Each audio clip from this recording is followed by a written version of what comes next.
A very good morning, students. We are today going to talk about 26 Jan 2021 current affairs caption.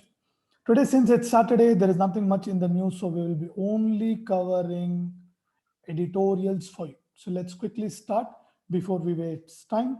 Welcome to Capstone IAS Academy. Now, we all know to the fact that this particular editorials are very much important for our exams. So that's why we need to understand from the exam point of view. Okay, how do we study them? How do we understand them? Okay. The first topic today is the first editorial that comes on the left side of your newspaper. It talks about full state, a very small thing. So here the editorial talks about restoration of the statehood should be the start of the revival of democratic process in Jammu and Kashmir. We know in August year 2019, the Jammu and Kashmir was converted into two divided territories. The idea was to basically make sure that there's a peace and prosperity in the state of Jammu and Kashmir. So that's why the article that was given the special power to them was removed, right? Article 370. And it was converted into union territory. So now the article talks about that the first thing we should do is to talk about the statehood. Talk about the statehood. This is the first thing in a democratic process because democracy is by the people, for the people, of the people. And if the people of the state demands the complete statehood, then it should be given whenever the situation arrives. Although complete statehood looks somewhere down the line, the article talks that somewhere down the line the statehood would be provided, but a total reversal with special powers that the state of Jammu and Kashmir had before the article 370 was removed may not look possible at all, right? As a central government, as a union government, and even the rest of the India may not support the idea of complete reversal to the old mechanism. Then, another important thing is that when the PM visited Jammu and Kashmir recently, he spoke about delimitation of the constituencies. What do you mean by delimitation? So you divide the population and then allocate how many seats in this particular population, one MLA, right? The whole thing could be one MP. So you delimit the population by looking at the numbers of the population. So that delimitation has to be done so that the legislative elections, that is MLA election is what we call, that MLA election could be held very sooner. Also, those people who participated in this meeting with the Prime Minister spoke about the rights that JNK had, including the land and the state services. But since the central government is very powerful, both in terms of number and action, the central government may not agree to the demand of land rights that they had before. For an example, there was a rule that only the people of the state of Jammu and Kashmir can buy land in the state of Jammu and Kashmir. Those rights may not be given back to them at any point of time, even in the future. Another important fact for us to remember is a lot of people think that it's because of the international pressure that Indian government is basically nudging the situation. Well, that's wrong. In the past, we have already seen the international factors does not much pressurize the India. Although a little pressure India might experience from the US and the international organization, but that is not something that India would bulge and go back to its points.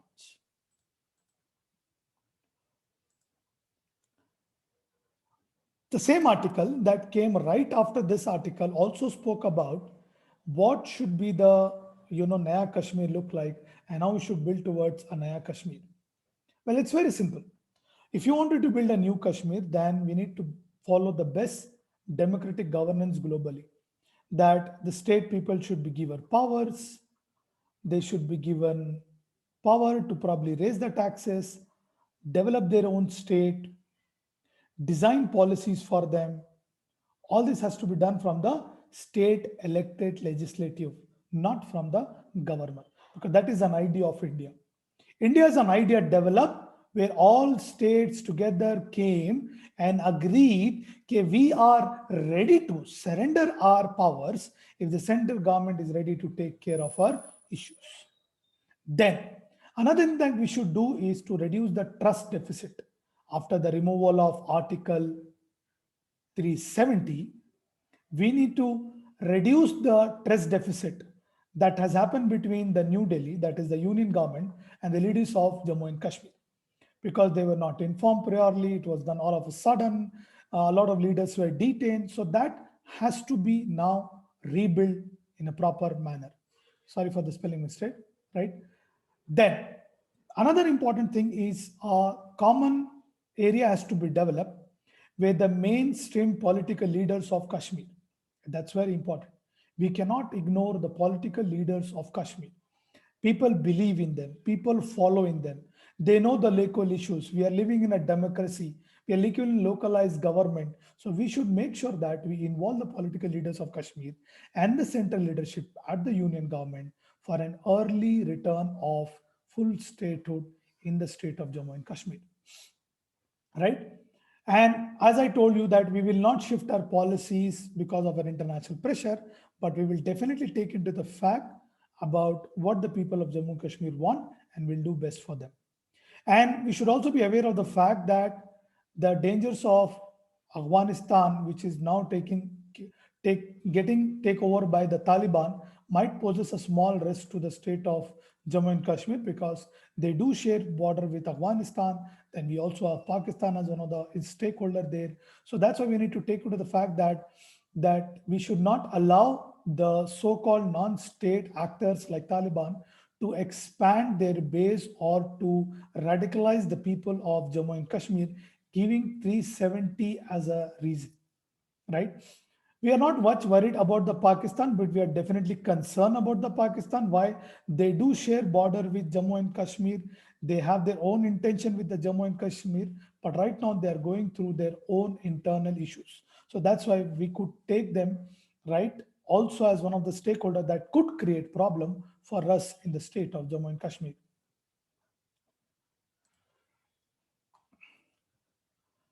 A very important point to be noted is the Modi government seems to have acted unilaterally precisely because one, they are very strong at the center, so there was a window of opportunity for them.